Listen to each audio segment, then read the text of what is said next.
Hello, my name is Eva, and this is Making Up the Magic. And yes, it's a real channel.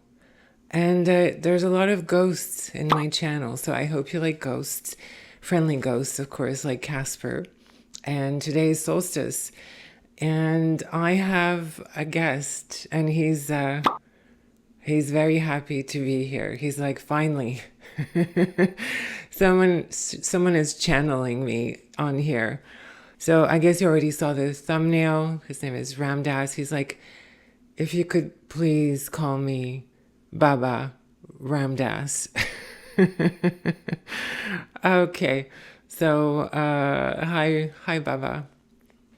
If you're not familiar, Baba is kind of like father, sir, in the Hindi language and other languages as well. So, welcome Ramdas. He's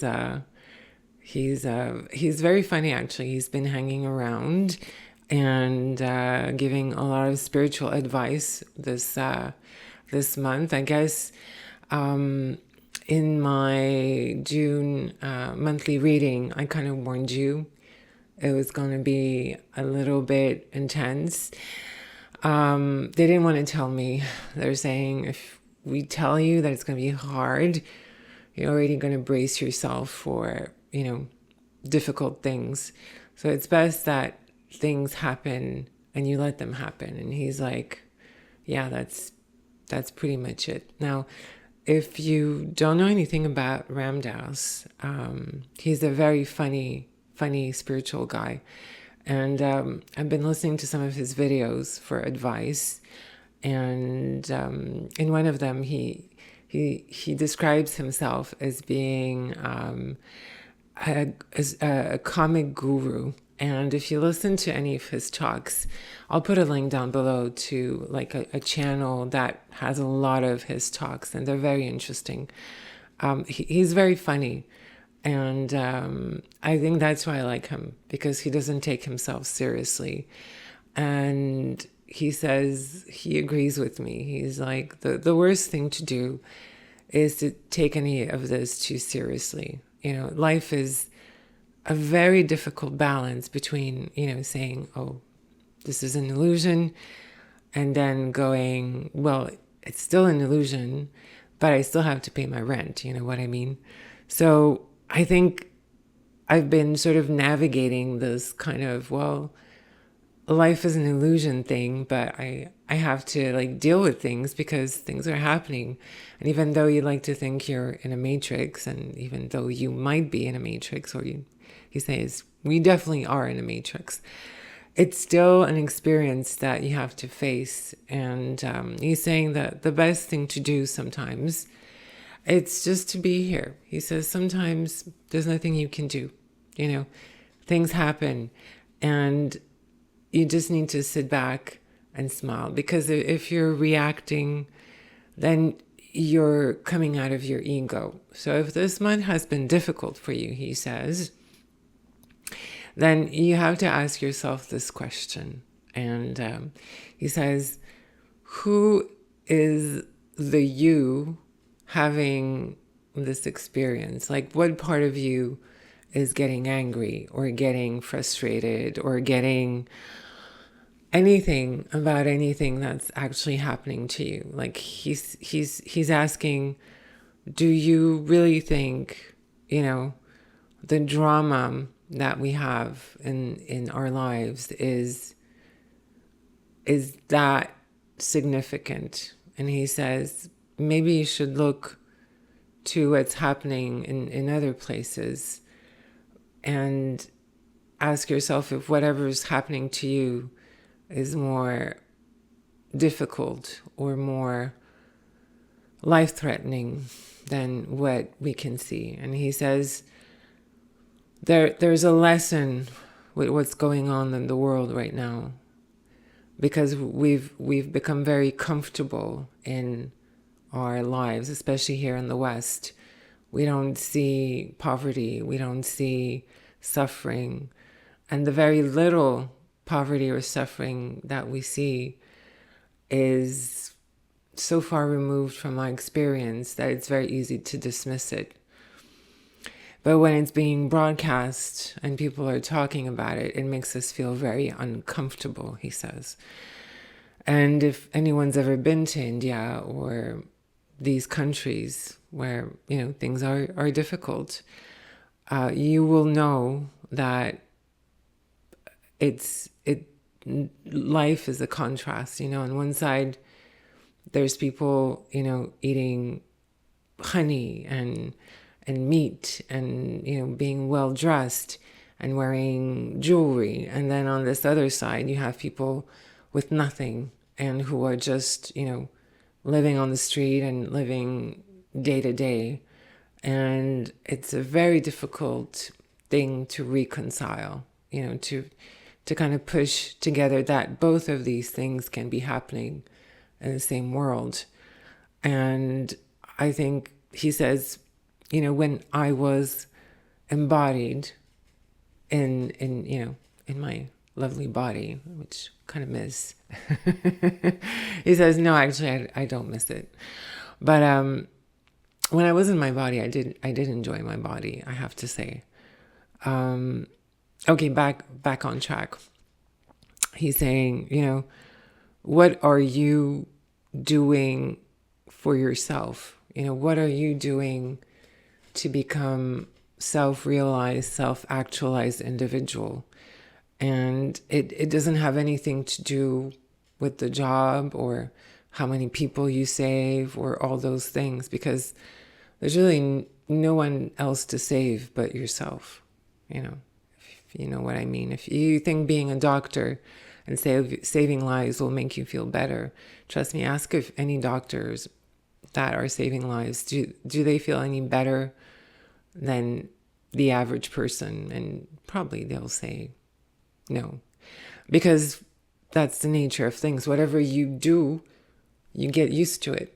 So you need to either do more, or life needs to come in and just hack away at whatever you've identified yourself with. And that's why we have pain and suffering, because we think we are a guru, But in reality, he says all of us are Mrs.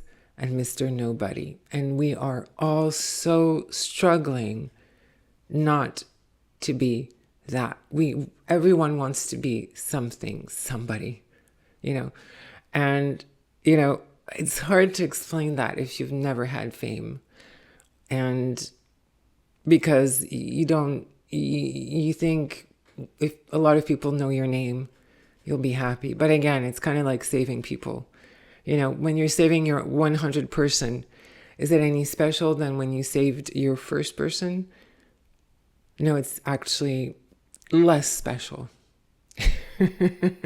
So if there's 2 million people who know who your name is, does that make you a better person?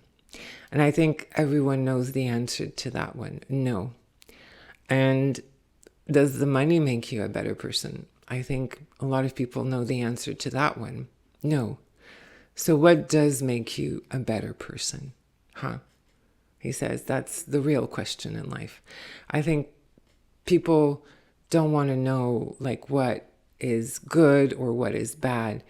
They just want everything. You just want everything, right? Well, you want everything. You want love, you want money, you want fame, you want success, you want all of those things. And until you get them, you will not be aware that all of those are just little traps in this world to get away from yourself. Because the last thing anyone wants to do is look into a mirror, film yourself and look at yourself talk. Trust me, most people will be cringing. And, it was hard. It was hard for me. I didn't like to be filmed. I'd rather listen to my voice. I had a nice voice, he says. Yeah, I had a nice voice. I like that voice. Yeah. So what does it feel like being from the other side? He says, do I regret anything? Do I change anything to what I said? No, actually, no. He says, I was pretty darn accurate. I'm really proud of myself. He says, now we're going to be in a bit of a time of conflict, and the one thing I can tell you, wherever you might be, southern, northern hemisphere, is that we are all here to learn. So there's no one above you and there's no one beneath you. And the moment you put people above you or beneath you, you are in trouble. You're really, really in trouble. Everyone has their mission and their dharma. And guess what? There's nothing you can do to change that. Whatever it is that was planned out, you got to go through it. It's kind of like a play or a contract. Signed up to be whatever actor it is on the scene. Well, guess what? You got to take that all the way to the end. And trust me, the end is worth it. It's really, really worth it. Really, really worth it. This solstice until the end of the month, I have a little exercise for you. So whenever you feel like you're losing yourself, whatever you think that self is, because you've attached it to something very specific. I am this. I am that. Try to imagine your life without whatever that is. If you think you're a mother, imagine yourself without any children. If you think you're a doctor, imagine yourself not being a doctor. Because all of that is just a role. And the more roles you put on and you take on, the more you're going to feel not like yourself. You're going to feel schizophrenic. And in my teachings, I try to allude to that, but I don't give you the answer. But I think now I kind of feel more comfortable, saying, whatever it is you think you are, you might not be it. You might not be it. And guess what? The people who are running this world, it's all to their advantage to have you thinking you are something. Because the moment you are something, you identify with that. And then if you see so-and-so who you've identified with doing something, you go, oh, yeah, that's me. I'm that. Guess what? You're not that. You're nothing. And the moment you come back to that nothing, Mrs. or Mr. Nobody, you realize actually all that you are, all the parts of you that you might not be expressing, they're all there. They're all waiting in that nothingness. Because nothing is not nothing. Nothing is something. But it's not the something we're used to. It's a different something. And I'll let you meditate on what is that something in the nothing when you're being Mr. Nobody or Mrs. Nobody. There you go. Enjoy the solstice. I always wanted to do that. Snap. Hey, now I'm not a guru anymore. I'm talking through this one here. So see you guys. Maybe next time. I don't know. I'll see how I feel about this. Kind of weird. Bye. Okay. So he's out. So thank you for listening. I'm going to be back with another ghost. And I'll let you surprise. I'll let you get surprised by the somebody I'm going to embody because I'm Mrs. Nobody. Love you.